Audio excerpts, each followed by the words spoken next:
So we have some learning targets here. To define a function, evaluate a function at a given value or expression, and find the domain of a function. So what is a function? A function is a rule that assigns to each element x in a set A exactly one element f of x in set B. So basically your x's cannot repeat. So here are some examples. We've got f of x equals x squared. This is going to be a function. Let me show you why. So for instance, if I have -1 and I plug it in there, -1 squared, there is 1. And then if I have 0, and 0 squared is also 0. And then if I take 1 and I square it, I get 1. Notice all the x values. If I put a -1 in there, I'll always only get 1. I won't get something like 2 with it. If I put 0 into the function, I'm only going to get 0. I'm not going to get something else. And if I put 1 in there, I'm only going to get 1 to come out of it. So notice the x's are all unique. There's nothing else paired with -1 besides 1, and so on and so forth. Then we have f of x here equals 3. So because I don't have an x, it says that basically your f of x is your y, and it says your y values or your f of x values are always 3. So you can pick whatever x values you want and plug them in there. So those are all, so far those are all functions. And then another one here, I've got f of x there equals 2x plus 1. Again, your x value is your input value. Your y or your f of x there is your output value. So I can substitute some values in here again, like -1, 0, and 1 for my x's. So 2 times -1 there is -2, plus 1 is -1. Plug it in 0, 2 times 0 is 0, plus 1 is 1. And plug it in 1, 2 times 1 is 2, plus 1 is 3. So again, notice I have -1 only with -1. It's not, -1's not paired with something else. 0 for the x value, the only value that comes out of it is 1. It's not like you get another value besides 1. And if I put 1 in there, I only get 3 coming out of it. So those are all considered functions. So to be a function, the x values cannot repeat. And then a curve is a function in the coordinate plane if and only if no vertical line intersects the curve more than once. So if you remember, we have that vertical line test. So you can have a line that goes up and down, straight up and down, and take it and cross it through some kind of a curve and see if it passes the graph in more than one place. If it passes the graph itself in more than one place, then it's considered not a function. So graphing it out is another way to test to see if a function or if a graph is actually a function. So in other words, we've got these graphs here. Letter A there, it's an absolute value function. So if you take a vertical line, and let me draw a vertical line on here for you. So I take a vertical line, and I take that and I keep that same line and I keep passing it through at different points here. It's only going to pass the graph here. It's only going to hit the absolute value graph there in a single point at any given time. So yes, this one here is a function. What about graph in letter B? No, notice if I take a vertical line, it's going to cross here and here. That's 2 spots, so no, not a function. What about B? You have to be careful. These are considered curves here. They're not considered, it only is like right, this one here, it's only hitting at one spot. This one here, only one spot. This one here, only one spot. And I keep the vertical lines going. They're only hitting in one spot. Same thing down here, only one spot. It's right there. Okay, so this one here, yes, this is a function as well. Letter D, no, it's not a function. This time I can draw one there. I didn't do a very good straight one there, but you can see that a vertical line there would pass it there in 3 spots.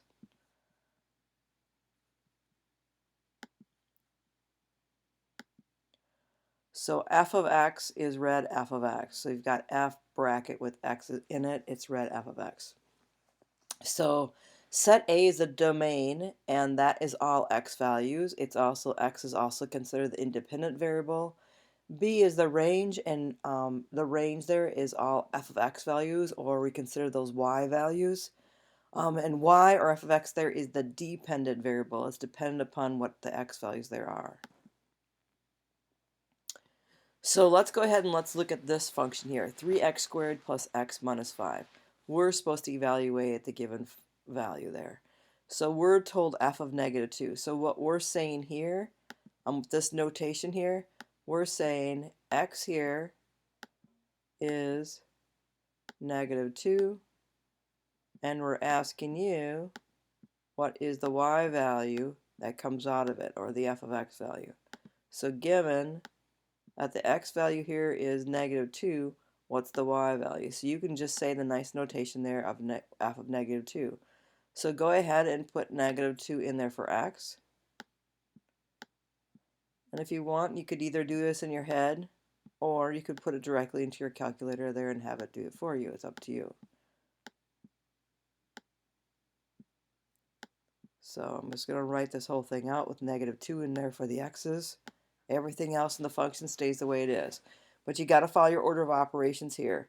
This is saying negative 2 squared. Negative 2 squared there is 4. 4 times 3 is 12. 12 plus a negative 2 there is 10. And 10 minus 5 there is 5. Remember, order of operations says you do exponents first. And then you can do your multiplication and then your addition and subtraction from left to right. So now plug in 0. We got 3 times 0 squared, and then plus 0, and then minusing 5.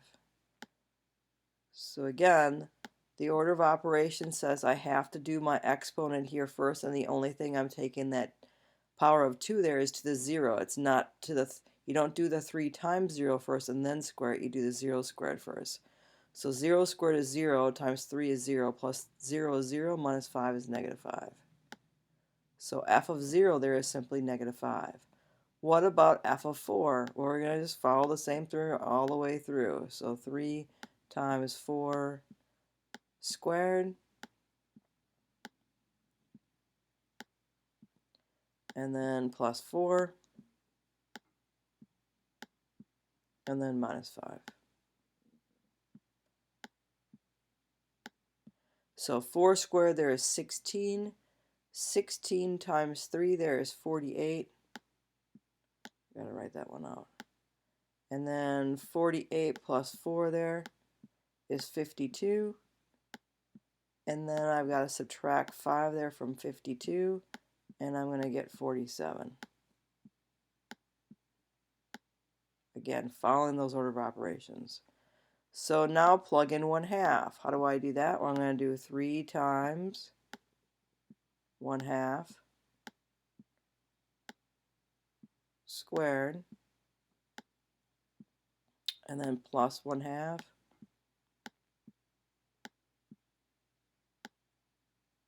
and then I can simply subtract 5. So go ahead and square the 1/2. 1/2 times 1/2 there is 1/4. 3 times 1/4 is 3/4. Then I have 3/4 plus a half. And you can do this on your calculator if you want, or you can do it simply in your head. So then I would get a common denominator. I'm going to add these two here together. And then if I subtract 5, I could get a common denominator with that, which would be a 4. So I need a 4 down here. So I'm going to multiply my numerator and denominator here by 4.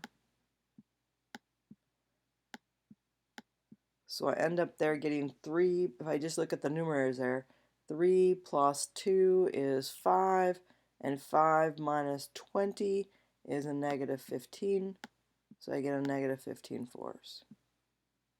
Or if you want to write that as a decimal, you can, whichever way works for you.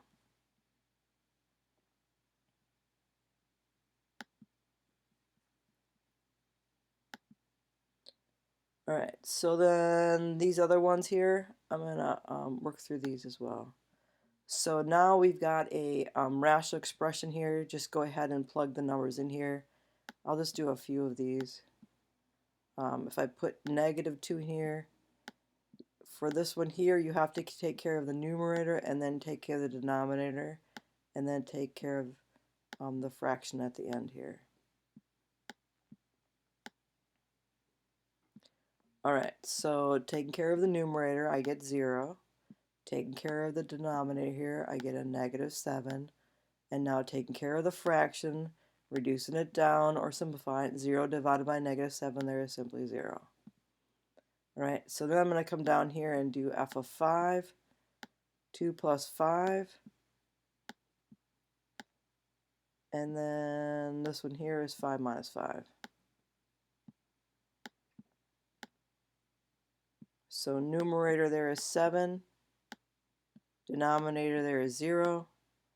Cannot divide by 0. 7 divided by 0 cannot do that. So you could say impossible.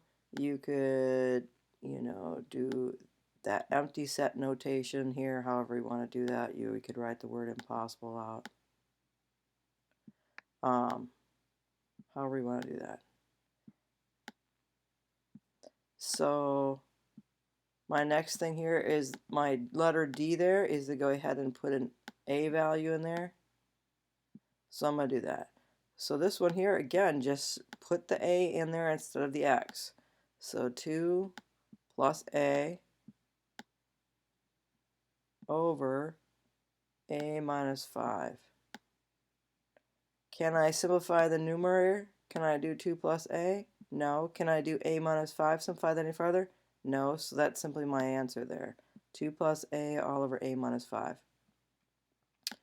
And then our last one here, we've got 2 plus 1 over A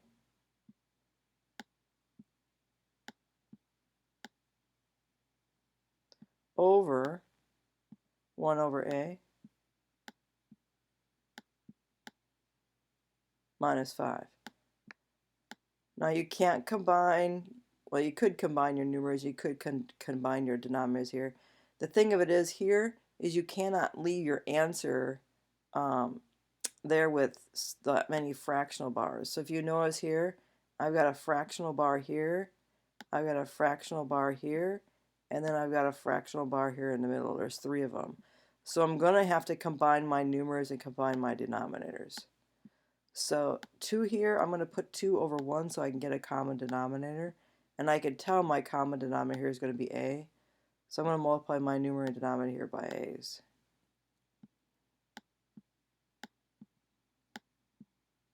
Okay, trying to get the numerator as one fraction.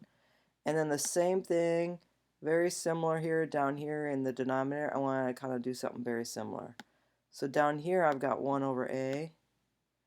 And then I've got minus 5 over 1. Common denominator there is going to be A.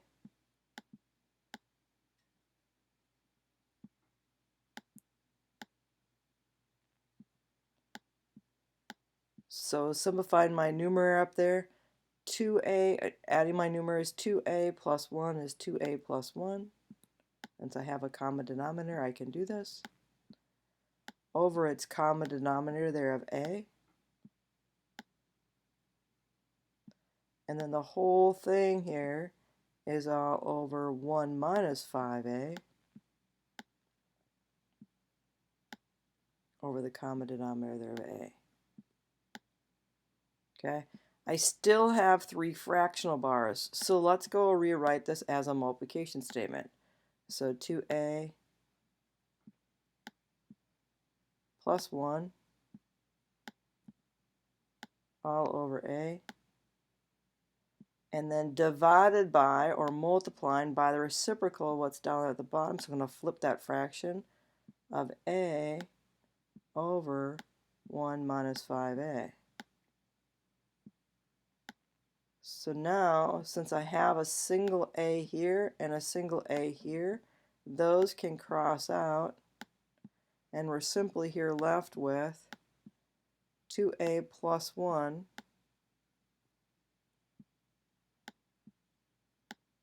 all over 1 minus 5a.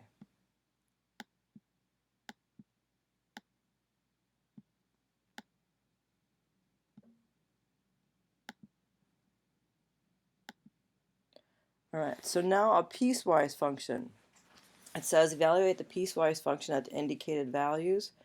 So these x values that are over here, it says f of negative 2. Again, they're saying the x value here is negative 2. But the interesting thing about a piecewise function is you have to look at these ifs over here. You have to figure out, does negative 2 fit this x is less than 0, or does negative 2 fit this x is greater than or equal to 0? Well, negative 2 is definitely less than 0, so then you have to come over to the left here and you have to pick that 3x minus 2 to plug your x into. So therefore, I have to go 3 times negative 2, which is negative 6, and then subtract 2, and I get negative 8. And then f of 0 there, I'm going to go ahead and look at these. Is 0 there, is it less than 0? No. Is x greater than or equal to 0? Is 0 greater than or equal to 0? Yes. So I'm going to pick that one, which just says your answer there is simply 1. So my answer is 1. F of 5 is 5 less than 0? No, it's not. The x is less than 0. Is 5 greater than or equal to 0? Yes, it's that second one. So my answer there has to be 1. What about with negative 4? Well, with negative 4, is x less than 0? Is negative 4 less than 0? Yes. So then I have to do 3 times negative 4, which is negative 12. And then I have to subtract 2, which then gives us a negative 14. Alright, and then the last one there is f of 7. Which one does 7 fit? Is x less than 0? Is 7 less than 0? No. Is x greater than or equal to 0? Yes. So go to the left there. What's it say that your answer there is? 1. All right.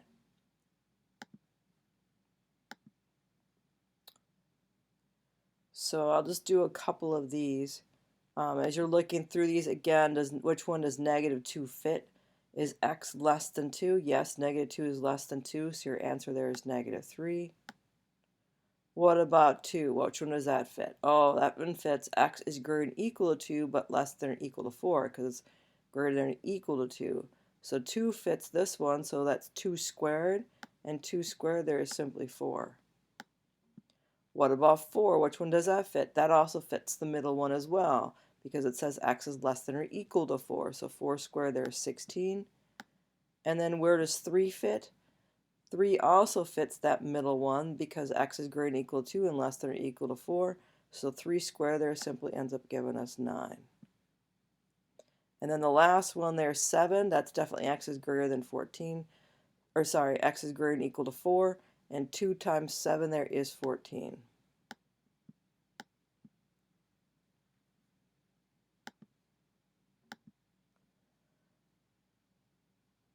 So now we have some expressions here we have to evaluate. So let's plug those in here. So you've got 2 times x minus 1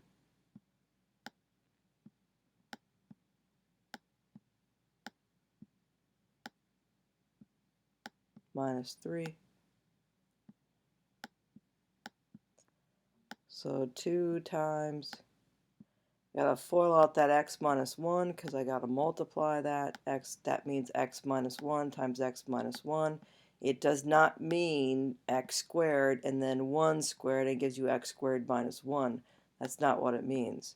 It means there's 2 x minus 1s in here, so I'm going to have to FOIL that out. So let's do the math on this.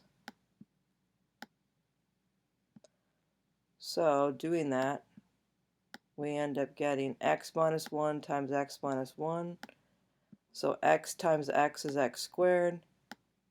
Then I've got a -1 times -1 times x is -1x. -1 times x is a -1x. Add them together, get a -2x.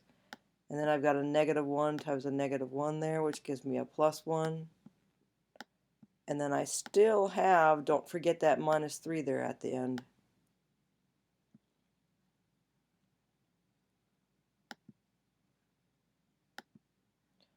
So let's keep going with this. I'm going to take that 2 and distribute it through, so I get 2x squared minus 4x plus 2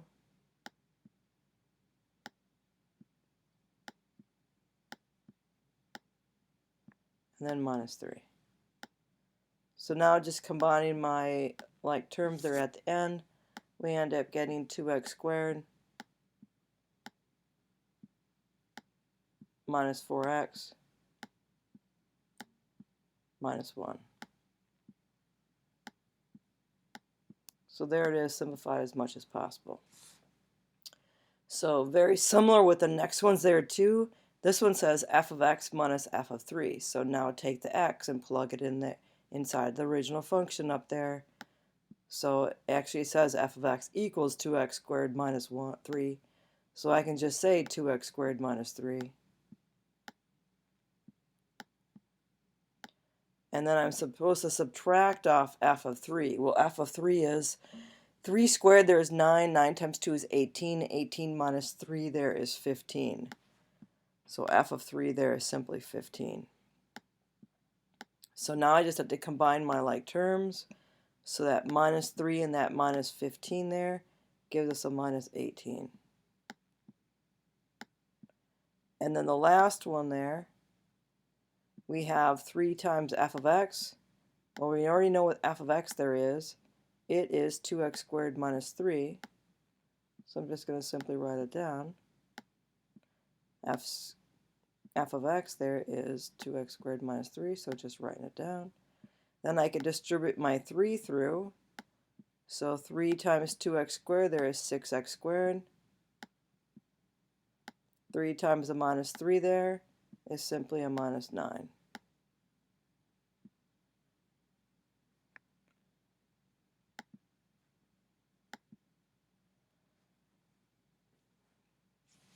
And then these here, again, the same thing. Take your a, plug it in there for your x.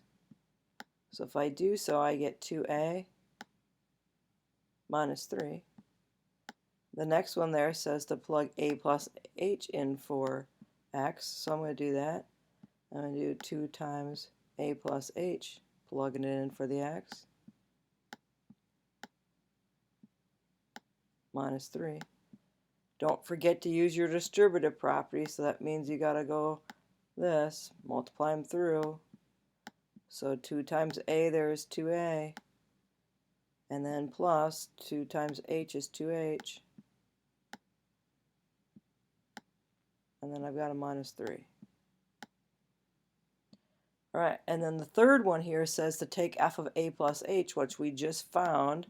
F of a plus h there is 2a plus 2h minus 3. So 2a plus 2h minus 3. And then it says to subtract off f of a.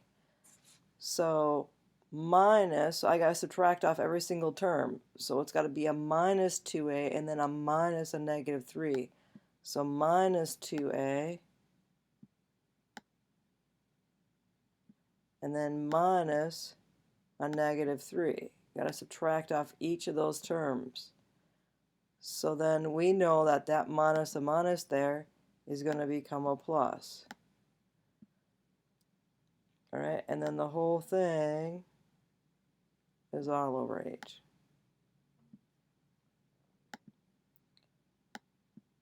So now I can just combine my like terms here. Notice what happens.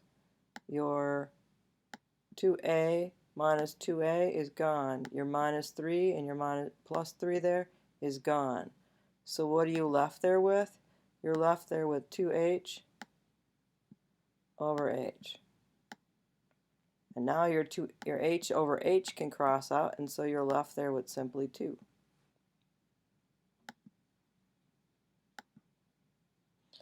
All right. So domain, we've talked about that before. It's a set of all possible input values for a function. So find the domain of the function. We've talked about that before. You can't divide by 0, so you can't get a 0 down here in your denominator down there. So you got to look down here. Here's your denominator down there.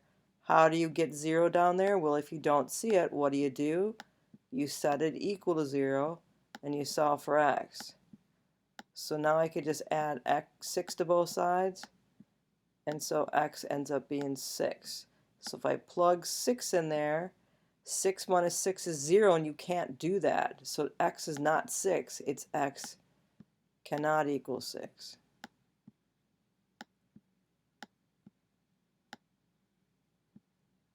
Okay? Then down here, what do we do down here? Very similar. What is underneath the square root? X minus 7. What can you not take the square root of? You cannot take the square root of a negative number. So basically, well, we'll just solve it this way. Add 7, and x here is 7. That gives you an idea where it's going to start. So if I plug 7 back in there, 7 minus 7 is 0, and the square root of 0 is 0. You can take the square root of 7, so that's okay. What about numbers greater than 7? Could you do those, like 8? 8 minus 7 is 1. Square root of 1 is 1. We can do that. What about numbers less than 7? So always kind of think about numbers greater, numbers equal to it, and numbers less than. So then numbers less than would be like 6. 6 minus 1 is a negative 1. Can you take a square root of a negative? No. So your domain for this one is x is greater than or equal to 7. But remember, we just started talking about interval notation, so let's write this in interval notation. So you've got a bracket, 7 comma infinity, parentheses.